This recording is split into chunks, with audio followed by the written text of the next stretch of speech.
we've known about the records for a long, long time, but up until recently, they've only been the purview of the psychics, the shamans, and so on, the priests and priestesses, not everyday human beings. Um, about 150, 200 years ago, actually about 150 years ago, like I said, the records have been used more and more, and they were actually labeled Akashic records back in the late 1800s by a Russian woman named Madame Blavatsky. She is a psychic, a writer who did a profound body of work on the interaction of the philosophies between Eastern and Western religions. And she coined the term Akashic records. Akash in ancient Sanskrit means primary source, primary substance, primary field, however you want to look at that. And so really what the Akash is a field of energy. It's not a location, it's not really a library. That's kind of a human interpretation of this work. You might hear the term Akashic library, Akashic records, the Akashic book, and so on. That is really just a label. We kind of like want to anthropomorphize energies that we don't really understand, such as angels, archangels, and so on. We put labels on Archangel Michael, Archangel Gabriel, and so on, just to identify in our linear way. And we're doing the same thing with the Akashic records. It's really just a field of energy that we all tap into. And that Akash is actually the field of energy that all practitioners tap into. It's not just the Akashic records, it's any Reiki, anybody who practices Reiki, access consciousness, quantum touch. I don't care what field or what modality you're working with, you're all tapping into that field of energy through your own frequency, your own vibration. If that makes any sense to people. It's not a location, it's not really a library.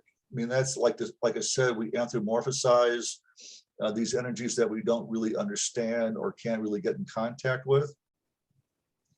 And so that's where the label of Akashic records came from. But I really want to make it clear that it's a field of energy. And by the way, if you have any questions, feel free to ask. So if you do have anything that you want that's not clear or you want more information about, please just put your hand up and then I'll ask a question. So it's a field of energy, and up since that time, and Edgar Cayce did about 3,000 readings in the Akashic records. Now he was a trance medium. In other words, he kind of separated his consciousness from his physicality, his being, and then energies took over. I'm fully present when I work. I'm here, I'm present, I'm fully conscious of what I'm doing. Unlike Edgar Cayce or others who are trance mediums. You may have heard of a channel of energy called Cryon, channeled by Lee Carroll from San Diego. He's been doing channeling since 1986. He's a trance medium.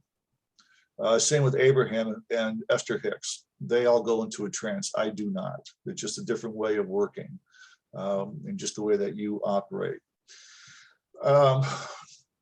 So the Akash, you might say, in one sense, is a energetic record or energetic information about all the lives you've lived as soul, and all that information, energetic information about all your thoughts, actions, feelings, behaviors, patterns, judgments, opinions, things you've cleared, things you've not cleared. But it's also an information place. It's a place of that you can access for information, for doing business, artwork. People that are artists, scientists, musicians, and so on are actually accessing their Akash when they say, like, they draw down, like the lyrics of a song come to them, or a book. I've heard people download books, and so on. That's all through the Akash. Okay, all that information is there. It's not just your soul's trip or travels, through the universe in the times that you've incarnated. There's a lot more available that you can do. Right now, we're just focusing on, you might call the healing aspects or the clearing aspects of the Akash. That's what I'm dealing with here, and not the other interpretations or other ways of working with the Akash. There are a lot of people out there who teach how to work with the Akashic records. I do not teach because, as you will soon see, is something that I can't do. It's just my way of working with the Akashic. There's no right way or wrong way. You know, it's just your way. You can access the Akashic Records through a shamanic journey, through Reiki, through prayer. Some people do it what you might call spontaneously, and things like that. So there is no one way. And I will demonstrate with the first person I work with a particular prayer that you can use to access the Akashic Records, okay? I've tried shamanic journeys, I've tried meditation, I've tried different ways, and they don't work for me. That just happens to be me and my frequency. It's not a big deal. There's nothing wrong. It's just, you know, my way of working with the records. And I know people that I've worked with, other Akashic Record readers, who use a shamanic journey, meditation practices, and so on to access their records in the way that they do it. So again, you know, there's no one way to access the records. It's just your way of doing it. And there are quite a few teachers out there. If you want information about the various teachers, again, add that into your email to me. And I can give you a list of people around the country that are very good teachers and have been doing so for quite a while. And there are a lot of books out there also about the Akashic Records. Are there any questions so far before we continue? Anybody have any questions? Bill, the only thing that came up in the chat room was for you to give your email address again. Oh, okay. Let me just type that in right now.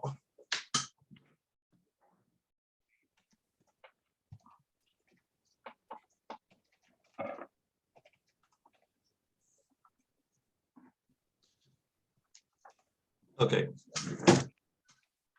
So I posted my email address in the chat room. Anybody have any questions? Yeah, Jane? Okay, did you say you would give us a list of readers or practitioners or specific? No, people who teach. Teach, okay. Just to teach you how to work with the records. Okay, thanks. Okay. Anybody else? Any other questions? Nope, okay. So when I work with you, what I'm doing is working with, I'm collaborating with you. I don't call myself a healer. I don't believe there is such a thing as a healer, because every human being has their own capacity to heal, to self-diagnose, and to self-heal. We're just at a level of consciousness where we're not at that place yet, for the most part. Some people can do a very good job of self-diagnosis and self-healing. There are medical intuitives out there that are very good for diagnosing health issues going on with you. I call myself a healing collaborator, because what I'm doing is collaborating with you, and both you and I access the records together. It's not me accessing the records by myself. It's collaboration with your higher self and my higher self. So this is an active, you may not feel anything or experience anything, but it's actually an active collaboration energetically to work with your records. I call it that we go do a tango or dance up in the Akash together, okay? I act as an interpreter of that energy for you. So I call myself more of an interpreter, an energetic interpreter, okay?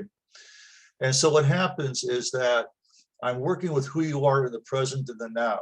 I'm not that particularly interested in anybody's particular past lives, because what I do is I work with what you might call your subconscious energies and help you identify subconscious patterns. National Science Foundation, others like Dr. Bruce Lipton, who created the term epigenetics, pretty much say that we, on the average, use maybe 5 or 10% of our actual capacity, our conscious capacity, for creativity, for inventing new ideas, new things, and so on. Roughly 90% in general of the way that we operate day to day is through our subconscious, mechanistic, old belief systems. And those are typically patterns that we're not even aware of. You know, people like get divorced and they marry the same personality but different body. And they go, oh my God, what did I do? You know, it's the same, the patterns that we repeat over and over and over that we're not even necessarily aware of. They're old belief systems that were handed down and through your ancestral lines, through your family, through belief systems that you learned this lifetime. And you might meet somebody and all of a sudden you have a repulsion towards that person for no apparent reason. or you have a fear of flying, or you have a fear of snakes, or a fear of insects, or whatever the case might be, that you have no conscious experience of this lifetime. Well, those are patterns that you've created over many lifetimes that you still remember, and that remembrance goes through your DNA. So we're actually working through your DNA and the energetic quantum remembrance in your DNA. And that's what transfers lifetime after lifetime after lifetime, is through your DNA.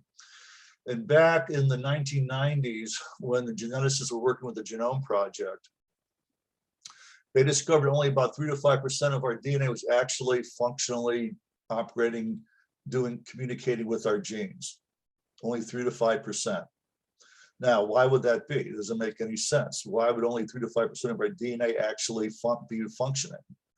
It made no sense. So they called it junk DNA. They had no other term for it. A real scientific term, of course. But what's happened is that we've discovered since then, particularly through the Russians and their research, that that part of the DNA that we don't really know why it's not doing anything is actually a quantum energy. And it's actually like a software code. It's actually communicating with the 3 to 5% of our DNA. That's the physical communication with your genes. And that's the hardware of your DNA.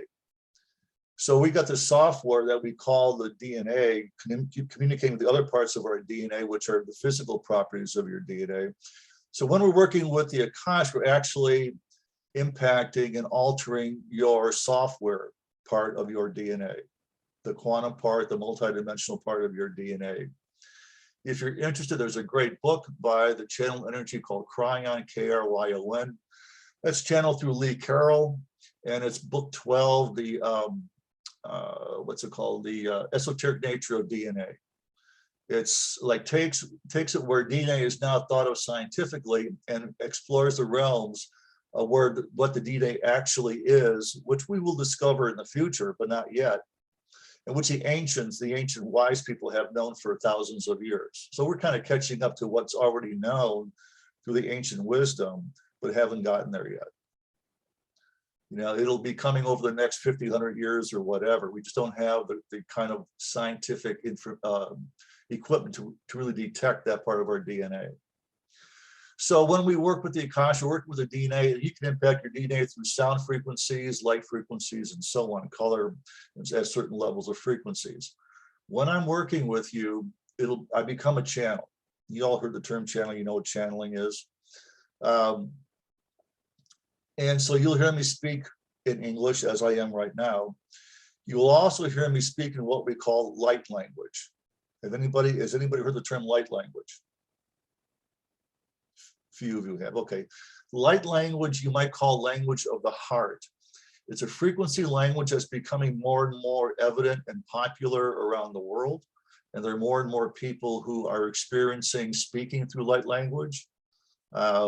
Well, we call it the language of the heart. It's not interpretable. Don't even try, when I'm speaking it, don't even try to understand it or try to interpret it, because it's not interpretable. I call it pre-human language. What we're doing today is a frequency conversation. That's the important part right here, a frequency conversation. Don't try, I mean, you'll hear me speak in English. You'll hear me say things, you know, about your subconscious energies or what I'm getting through the Akash and translating for you. But the main thing is that we're dealing with frequency here, vibrations. You know, because there is no interpretation of vibration or frequencies. We're actually bypassing your thinking self, your mind. We're going into the heart of who you truly are. So my point of view about all this is that we bypass your thinking mind. We're working with what we call your true self, your heart self. That's who you truly are. There is a fable, which is actually a true story that took place in Thailand, of a village that had this beautiful golden Buddha. And this, I forget how long, might have been 100 years ago or so. And the golden Buddha, they were afraid that it might get destroyed or stolen by a local tribe, which was a warring tribe when they were afraid of being attacked. And so to hide the Buddha, they plastered it up. They covered it in plaster and mud and so on, so it was not identifiable. Well, the wars happened, things happened over generations. People forgot about this statue. And over time, though, what happened was that through rain, different environmental situations and so on, the mud, the plaster started wearing off, and all of a sudden this golden Buddha started revealing itself. And they realized then, after taking this plaster off, that, oh my God, there's this incredible, beautiful statue of the Buddha. Well, that's a metaphor for us. Every human being is that golden Buddha. We all have that as our true selves. But we plastered all this subconscious patterns around ourselves to keep us hidden from our truth, to keep us hidden from who we truly are. And that's what I work with. That's the whole point of my work, is to help you clear this plaster, this yuck and muck away, so the more of yourself is revealed, your true self is revealed.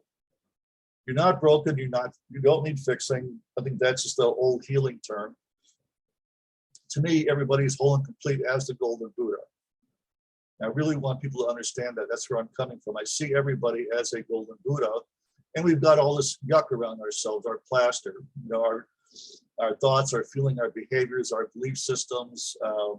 If we're depressed or angry, all that anger, fear, hatred, violence, all that stuff, that's just our plaster speaking. It's not our Buddha speaking. Our Buddha speaking is love, joy, compassion, passion, appreciation, kindness, generosity, and so on, grace, and so on. That's our true self. That's our truth speaking, not the fears. You know, right now we're in this midst of all the fear about COVID, about this and that, and so on. And actually the fear of COVID is more damaging than the COVID itself, and everything I'm hearing and seeing.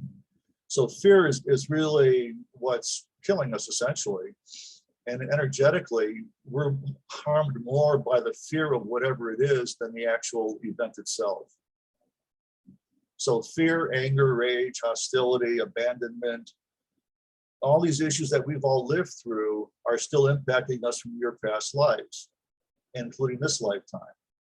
So that's why I don't work with any particular past life. You know, I don't work with, okay, you know, your sister nowadays was your father lifetimes ago. That doesn't interest me. I'm interested in working with your subconscious patterns and collaborating with you to move those energies so more of your true self is being identified and shows up day to day. Does that make sense to people? Any questions about that? That makes sense? Yeah, I have a question. Yeah. Could you talk a little more about, or just like briefly about that? You mentioned, you know, that you work with like the subconscious in our DNA and what we're really working with now.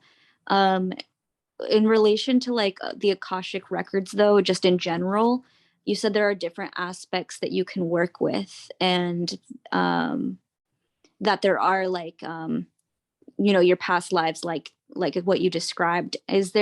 Could you talk more about, like, just briefly about like the Akashic Records and time, and how it's like, how it's experiencing time, you know? I'm not quite sure what you mean by experience in time. You're talking about past lives? Yeah. So like, is it like more linear? Is it like ancestral? Is it like, you know? Okay, so none of this is linear. Mhm. And when you're in this energy field, there is no time. We don't know what that we say that there's no time, but what does that really mean?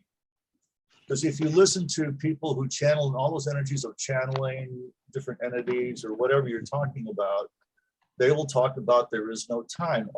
Everything is experienced at once. Past, present, future, future, present, past. But since we live in a third dimensional body, we live in time. You know, we have a birthing, we live our life, we die, we, you know, come back again, a birth, live, die, again, we come back, birth, live, die. So there's this time frame. So we live in linear time, but that doesn't exist outside of the third dimensional world. Now, what that means, I really don't know. I mean, I've not really experienced that I can say, or maybe some people have. But it's more like, you know, you get so involved in a project or something that you don't get a sense of time. You just are totally involved in whatever it is that you're doing. and you're not conscious of anything else. That might be the closest that I could think of no time. You're just not aware. You're just fully present in the now. Because typically, we're never really fully present in the now. We're always thinking about something about the past or fears about the future. Where's money going to come from? Blah, blah, blah, blah, blah. And how often do we really live in the present in the now? And the more you can do that, and that's a part of the work that we're doing, is to help you, to assist you in living more in the present now, not your past and not your future, but being here now, in the now. And that's where all the creativity comes from, is being in the now, not past, not future. But we spend a lot of our time past or future, but not in the present, not in the now. Does that make sense? Does that help you at all, Ash? Yes, yeah, that's a great explanation. Yeah, because when I think of just like the word like records, you know, I think of like history and think of Right. yeah, so yeah, I was like curious as to how you felt about that, but thank you. Yeah. Yeah, so that's the problem with calling it Akashic Records, because right away people think of, oh, library, a book. You know, here's Ash's book of the Akash. And we'll go into Akash's book, open the page, you know, 5,325,002, and here's Ash, you know, in whatever lifetime, and then here's her records. Well, it's not the way it operates. Again, that we're anthropomorphizing the Akash, what we call the Akashic Records, because it is an energy field. And it's a field that we can tap into, you know, and that's, you know, about the best you can say about it. Thank you. Yeah, Yeah. appreciate it. Yeah, I really want to make that clear. That's a really important thing, because a lot of the books you might find about the Akashic Records is about a linear, objectified, not so much a place, but you know, this kind of library concept. You know, and it's really shortchanging what the Akash is and what we can do in the Akash. So if there's anybody have any further questions before we actually start working with people?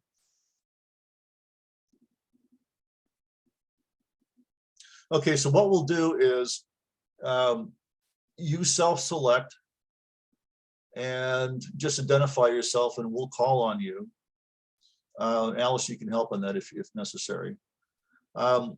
And what I'll ask you for is your full legal name. And I'll also ask you if you have any concern or issues you want to work with. And then we'll start off. For the first person that I work with, we'll do a grounding prayer or grounding meditation. Then I will say a particular prayer that will access the records. When I say the records are now open, we'll be in your Akashic field and just be in a meditative state along with everybody else. Just focus your energy on the person that I'm working with and just pay attention, because even though I'm working with a particular person, you will also be impacted by the work we're doing, because we all have similar issues, whatever those might be. Health, we can work with, you know, physical issues, mental issues, emotional issues, spiritual issues, it doesn't matter. Okay. So you let me know if you have any particular concerns or issues that you like to work with. And we'll go for about 10 minutes per person. We'll close close to 9 o'clock. Then again, like I said earlier, for those of you who have paid the $25 and wish to work with me tomorrow, Wednesday or Thursday, please contact me with my email address.